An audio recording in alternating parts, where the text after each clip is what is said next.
فرما۔ جو بلوچستان میں غدار ہیں یا اللہ، نبی پاک صلی اللہ علیہ وآلہ وسلم کے صدقے ان سب کو تباہ و برباد فرما،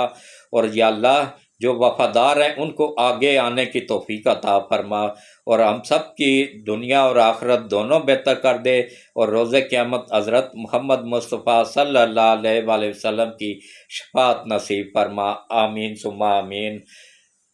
اللہ حافظ۔